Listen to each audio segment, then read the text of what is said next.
Add हमने बना दिया था ना। मैं इसे ओपन कर लेता हूँ अगेन।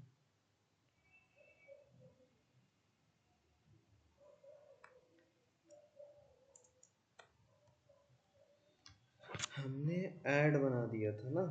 ऐड बना दी थी, यहाँ पे नाम नहीं लिख के आ रहा ना, तो ऐसा करता हूँ मैं, यहाँ पे टेक्स्ट भेज देता हूँ थोड़ा सा। देखो, जब भी हम ऐड फंक्शन पे क्लिक कर रहे हैं तो ऐड फंक्शन क्या कर रहा है, document get element by ID, oh sorry create element, कौन सा एलिमेंट, एल आई एलिमेंट ना, लिस्ट बनाएगा। अब ये लिस्ट बना दिए, कहाँ पे जा रहा है ये, document dot get element by ID, append child, child मतलब किसी टैग के अंदर, ठीक है, इस वाले टैग के अंदर ये जा रहा है। अब अगर मुझे कुछ डेटा भेजना होगा तो मैं क्या करूँगा, एल आई टैग डॉट, अब अगर मुझे क्या भेजना है, जैसे मुझे डेटा भेजना है तो मैं क्या करूँगा, इनर टेक्स्ट लिखूंगा कि मुझे टेक्स्ट भेजना है, तो यहाँ पे इनर टेक्स्ट आइटम, ठीक है, मैंने आइटम्स लिख दिए। अब मैं रिफ्रेश करता हूँ तो एक दो दूसरा तीसरा, ठीक है, इस तरीके से आइटम रिपीट होता जाएगा। अब देखो, अब अगर चाहो कि अलग अलग डेटा है तो अलग अलग डेटा के लिए क्या करना होगा, हमें पहले एक एरे बना के रखना होगा ना। पहले जीरो इंडेक्स एरे भेजे, फिर हम लोग फर्स्ट इंडेक्स सेकंड इंडेक्स इस तरीके से भेजना पड़ेगा ना, और कुछ नहीं करना है। अब रिमूव देखते हैं, रिमूव कैसे वर्क करेगा। तो रिमूव फंक्शन,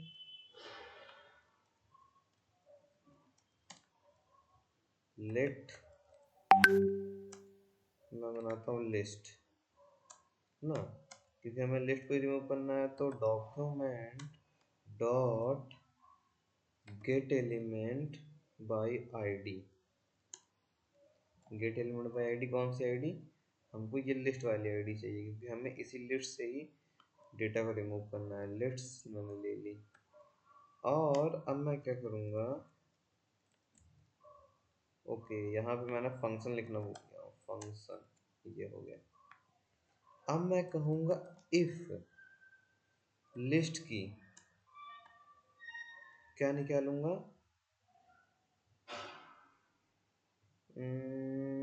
देखो, मैंने तुम्हें लिस्ट की लेंथ निकालना बताया है, ठीक है, लेंथ निकालना तुम्हें पता है, बट सपोज करो किस, अब इस लिस्ट के, अभी तक हमको लेंथ निकालना किस पे देखा है, डेटा पे देखा है हमने ना, लेकिन अगर किसी डेटा के किसी टैग के अंदर की चीजें हमें गेट करनी है, अंदर पता करना है उसके अंदर कितना डेटा है, मतलब कितना एचटीएमएल रखा हुआ है, तो उसके लिए हम लिखेंगे child, C H I L D, child, child children sorry, children list dot children dot length, कि उस चिल्ड्रन जीरो, मतलब जीरो से ज़्यादा होगा तो फिर लिस्ट, लिस्ट बोले तो ये वाली लिस्ट, इसको जैसे अपेंड चाइल्ड था वैसे ही dot remove, C H A C H I L D,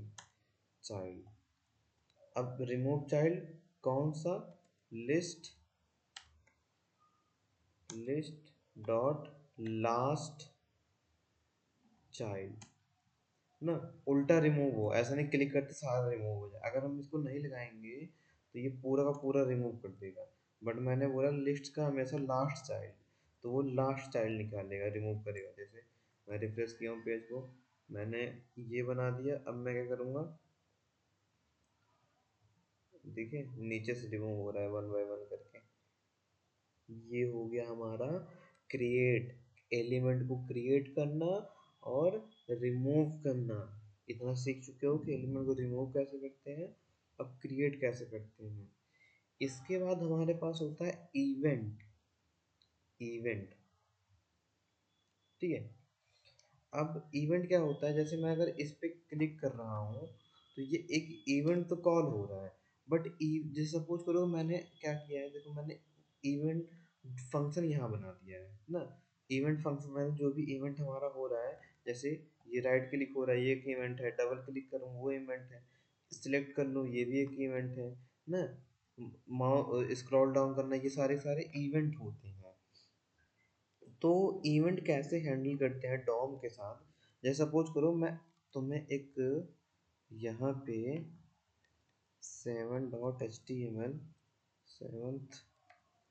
7.html यहाँ हम event अरे ev क्या लिख रहा हूँ मैं events events। इसके बाद मैंने बटन बना दी, ठीक है, बटन बटन बना दी, जैसे मैंने लिख दिया यहाँ पे CLICK क्लिक में, इसकी एक आईडी दे देता हूँ BTN। अब इस बार मैंने फंक्शन यहाँ नहीं बनाया ना, मैं चाहता हूँ जब भी इस बटन पे कोई क्लिक करे तब हमारा कुछ ना तो टास्क परफॉर्म होना चाहिए, बट मैंने फंक्शन नहीं बना रखा है ना। इस पे जैसे क्लिक करूँ, मतलब ये चल तो रहा है, अब इस पे क्लिक करूँ, अभी तक हमने क्लिक देखा है तो पहले क्लिक ये इवेंट देखेंगे, उसके बाद आगे के इवेंट बताऊंगा मैं ये सारे सारे, ठीक है, जब इवेंट टॉपिक प्रॉपर पढ़ जाओगे ना। बट ये भी हमें जानना है कि डॉम के साथ इवेंट कैसे हैंडल करते हैं, एक बता दे रहा हूँ, बाकी सारे वैसे वैसे होंगे। तो अब हमें इस पूरे पेज में पहले इस बटन की आईडी कॉल ढूंढनी होगी, फिर हम उस पर कौन सा इवेंट लिसन करने वाले हैं ना, मतलब कौन सा इवेंट कॉल करने वाले हैं, वो इवेंट का नाम लिखेंगे, उसके बाद फिर फंक्शन कॉल कर देंगे, जो हमें टास्क परफॉर्म करना है वो कर लेंगे। इस बार मैं तुमको अलर्ट के साथ बताऊंगा, पॉपअप लाना कंफर्म, ठीक है। स्क्रिप्ट टैग, अब मैं डॉक्यूमेंट पूरे पेज को कॉल किया, मैंने कहा गेट एलिमेंट बाय आईडी, कौन सी ID, btn dot add event listener, ठीक है। जब इवेंट कॉल होता है तो इवेंट लिसनर कहते हैं उसे, ठीक है, जो भी टास्क परफॉर्म हो रहा होगा क्लिक पे डबल क्लिक पे, मतलब जिस माउस से जो भी काम होगा वो इवेंट लिसनर होता कहलाता है हमारा इवेंट लिसनर। अब हमें यहाँ पे ब्रैकेट, अब हमें कौन सा इवेंट कॉल करना है, जैसे मुझे यहाँ पे अ,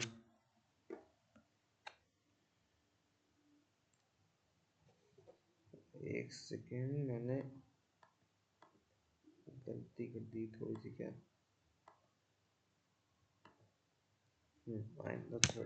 मेरी साइड स्क्रीन ब्लिंक हो गई थी। मैंने यहाँ पे लिखा CLICK।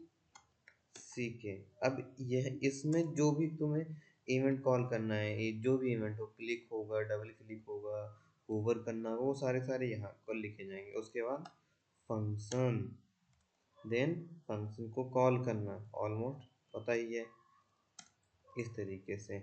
अब यहाँ पे जो भी टास्क परफॉर्म करना चाहते हो, अब देखो इसमें हुआ क्या, हमने किसी एलिमेंट को ट्रैक करके डायरेक्ट उस पर इवेंट कॉल कर दिया, ठीक है। मैंने क्या किया, इवेंट एक ट्रैक किया अपने पूरे पूरे बॉडी में, ठीक है। उसके बाद मैंने उस पर एक इवेंट कॉल कर दिया कि ये इवेंट क्या करेगा, क्लिक होगा, होवर होगा ना, जो भी हम चाहते हैं वो कर सकते हैं। अब यहाँ जितनी चीज़ें अभी तक देखे हो, जैसे हमने ये जो मतलब जो भी फंक्शन हमने पढ़े हैं वो सारे सारे यूज कर सकते हो इस बटन पे क्लिक पे। जैसे इस ऐड पे क्लिक करने पे ये सारे टास्क परफॉर्म हो रहे थे, यहाँ भी कर सकते हो सेम टू सेम। मैं क्या करूँगा, यहाँ पे अलर्ट अलर्ट दिखा देता हूँ। अलर्ट फंक्शन होता है पॉपअप शो कराने के लिए, ठीक है। अलर्ट मैं यहाँ पे लिख देता हूँ BUTT1 button CLICKET button click. अब मैं पेज को रन करता हूँ, जैसे इस पर क्लिक करूँगा, देखो बटन क्लिक आ गया मेरा आउटपुट। इस तरीके से जो चाहे वो टास्क परफॉर्म कर सकते हो, कोई सा भी टास्क परफॉर्म कर सकते हो, ठीक है। अब देखो एक चीज तो समझ गए कि टैग के साथ कैसे काम करेंगे, चाहे H1 टैग हो चाहे जो भी टैग हो, तो तुम काम कर लोगे ना। Inner HTML, inner text function ना, उनमें डेटा क्रिएट करना, अपेंड करना, रिमूव करना, नया डेटा एंट्री करना, सब ये सब सारी चीज देख लियो, ठीक है। अब आता है इनपुट फील्ड के साथ, अभी हम लोग काम नहीं किया है, तो इनपुट फील्ड कब आएगा,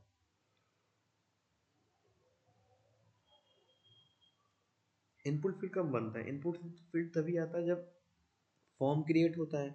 उससे पहले तो इनपुट फील्ड बनता नहीं है ना, उसके पहले तो नहीं बनेगा। तो हम एक फॉर्म बनाते हैं सबसे पहले, मतलब अब इसको तुम यूँ कह सकते हो कि हम फॉर्म हैंडलिंग पढ़ने वाले हैं ना। इनपुट के साथ काम करने का मतलब होता है फॉर्म के साथ काम करना, ठीक है, फॉर्म के साथ। क्योंकि अभी तक हम इसमें वन चैप्टर से लेके इवेंट सेलेक्ट करना, कैसे इवेंट को सिलेक्ट करते हैं ये देख लियो, उसमें कलरिंग वगैरह पास करना, स्टाइलिंग करना ये देख लियो, इवेंट चेंज कैसे करते हैं ना, या फिर कंटेंट कैसे चेंज करते हैं, सॉरी इवेंट नहीं, कंटेंट चेंज करना ना, किसी बटन पे क्लिक करने पे उसका कंटेंट चेंज हो जाए। उसके बाद हमने स्टाइलिंग सीएसएस देख ली। सेकंड, क्लास लिस्ट, अगर हमें class list toggle properties apply करनी है तो उसे क्लास लिस्ट के साथ ही करते हैं, या फिर तुम्हें डायरेक्ट टॉगल यूज करना है तो वो भी कर सकते हो, ठीक है। उसके बाद हमारे पास होता है यहाँ पे दूसरा, जो हमने एट्रीब्यूट के साथ काम करना देखा, सेकंड, ठीक है, किसी भी एट्रीब्यूट के साथ, चाहे वो एंकर टैग एचआरईएफ हो, चाहे एसआरसी हो ना, कोई सा भी एट्रीब्यूट हो वो। फिर हमने एलिमेंट क्रिएट करना देखा, रिमूव करना देखा। अब हम देखेंगे उसके बाद इवेंट भी देख लिए, अगर हमें डायरेक्ट मतलब एचटीएमएल पे इवेंट नहीं बनाना है, ऑन क्लिक नहीं लिखना है, हम इस तरीके से डायरेक्ट उस आईडी को क्रिएट ट्रैक करके भी इवेंट कॉल करा सकते हैं विद पॉपअप, एक मैसेज भी देख लिया। अब फॉर्म के साथ देखो, ये its dot H T M L, यहाँ पे फॉर्म हैंडलिंग, ठीक है, फॉर्म हैंडलिंग। बेसिकली देखो अभी तक बहुत लोग बता रहे होंगे इनपुट के साथ वो भी ये ऐसे भी बता सकते हैं, ऐसा भी कह सकते हो, बट सपोज करो कि तुम्हें एक्चुअल में तो ऐसा यूज करना नहीं होगा, कहीं भी इनपुट होगा तो फॉर्म के अंदर रखा ही जाएगा, क्योंकि इनपुट बना ही उसी के लिए है कि फॉर्म के अंदर रख के काम करो ना, फॉर्म के बाहर रखने का कोई मतलब नहीं बनता है। तो मैं ऐसा करता हूँ, मैं एक फॉर्म टैग ले लेता हूँ, ठीक है, उसमें एक्शन आ गया बाय डिफॉल्ट, मैं छोड़ देता हूँ, मैंने इनपुट टैग लिया, ठीक है, टाइप इक्वल टू टेक्स्ट है, आईडी मैं दे देता हूँ इसकी नेम, प्लेस होल्डर लिख देता हूँ यहाँ पे ANTER इंटर नेम, ठीक है, इंटर नेम। उसके बाद एक बटन बना देता हूँ, क्या दे देता हूँ यहाँ पे, टाइप इक्वल टू, चाहो तो सबमिट लिखना चाहो तो लिख सकते हो, वरना यहाँ पे रहने दो, सबमिट,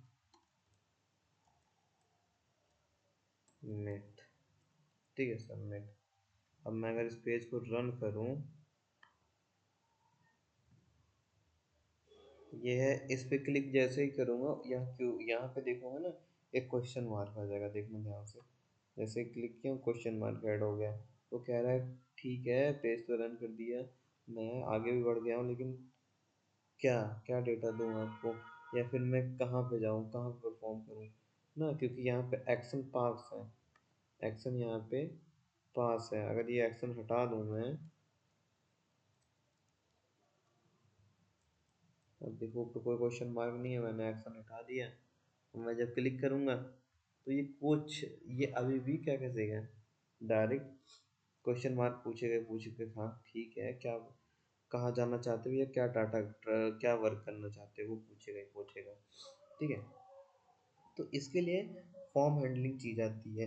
अब फॉर्म हैंडलिंग के साथ काम कैसे करेंगे, चलो मैं तुम्हें थोड़ा सा ऐसा भी दिखाता हूँ कि हम इनपुट से डेटा भरेंगे और कहीं पे शो कराना होगा तो वो भी कर ला देंगे, ठीक है। जैसे मुझे H3 यहाँ पे शो कराना है, क्या, ID इक्वल टू आउटपुट, जो भी आउटपुट आएगा OUT PUT आउटपुट, ठीक है। जैसे मान लो मैंने यहाँ पे लिख दिया कि मैंने यहाँ पे लिख दिया, क्या लिख दिया मैंने, जैसे मैंने लिखा यहाँ पे रवि, तो रवि यहाँ पे शो होना चाहिए इस वाले टाइम में, ठीक है। अब ये देखते हैं, ये चीज़ बताएंगे फॉर्म हैंडलिंग में, स्क्रिप्ट टैग फंक्शन शो,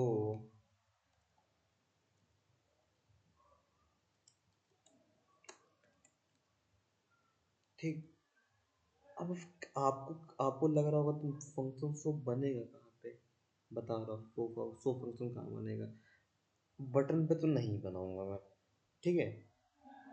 कहीं पे बनाऊंगा नहीं, बट हाँ काम होगा बटन के साथ ही, बटन के क्लिक करने के बाद ही काम होगा जो कुछ होगा। ठीक है, जैसे मैंने लिया let name equal to document dot get element by ID. ठीक है, गेट एलिमेंट बाय आईडी हो गया। अब मैं यहाँ पे कहता हूँ नेम, ये नेम। अब इनपुट से डेटा कैसे उठाते हैं, उसके अंदर बॉक्स होता है तो उनकी हम वैल्यू गेट करते हैं, VALUE वैल्यू। ठीक है, उसके बाद document dot get element by ID, कौन सी आईडी, आउटपुट की, OUTPUT, ये आउटपुट की आईडी। के इनर इनर टेक्स्ट में क्या भेज दो, नेम। मतलब यहाँ से इनकी वैल्यू गेट करो और यहाँ पे इनर टेक्स्ट मतलब इनके आउटपुट सेट कर दो। ठीक है, अब ये होगा कैसे, मैंने फंक्शन पढ़ाया है, देखो जब तक ये काम नहीं होगा, ठीक है, तब तक हमें आर रिटर्न यहाँ पे कुछ ना कुछ मिलेगा ना, रिटर्न ट्रू मिलेगा। अगर ये काम जैसे ही होगा, हम क्या करेंगे, RETURN रिटर्न फॉल्स कर देंगे। ठीक है, अब मैंने रिटर्न फॉल्स क्यों किया बताऊंगा अभी। सो फंक्शन कहाँ कॉल करते हैं, फॉर्म हैंडलिंग के टाइम पे या इनपुट के साथ काम करते समय, यहाँ पे लिखते हैं ऑन सबमिट, यहाँ पे लिखते हैं रिटर्न RETURN रिटर्न क्या, ये करो सो फंक्शन। जैसे ही हम सबमिट बटन पे क्लिक करेंगे, वो ऑन सबमिट कॉल होगा, तो ये रिटर्न हो जाएगा यहाँ पे। ठीक है, तुरंत कॉल हो जाएगा। अब देखो आ जाओ, मैं जैसे ही रिफ्रेश कर रहा हूँ, अभी कुछ नहीं आ रहा, जैसे इस पर क्लिक कर रहा हूँ, देखो अब जब मैं क्लिक कर रहा हूँ तो ये कुछ काम नहीं कर रहा है, अभी कोई काम नहीं कर रहा है। मैंने यहाँ पे लिख दिया रवि, जैसे सेव करूँगा यहाँ पे डेटा आ गया। ठीक है, अब अगर मैं ना इसको यहाँ पे ट्रू लिख दूँ, मैं अगर यहाँ पे ऐसा करूँ कि ये जो नेम आ रहा है if equal equal length equal to 0, तो ये रिटर्न फॉल्स कर दूँ, और इक्वल टू अगर इफ मैं फॉल्स कर दूँ और इक्वल इक्वल 0 हो गया तो फॉल्स है, नहीं तो हम उसे क्या करें, ये टेक्स्ट प्रिंट करा दें। इस तरीके से आप कर सकते हो। ठीक है, ये हो गया हमारा बेसिकली इनपुट के साथ काम करना।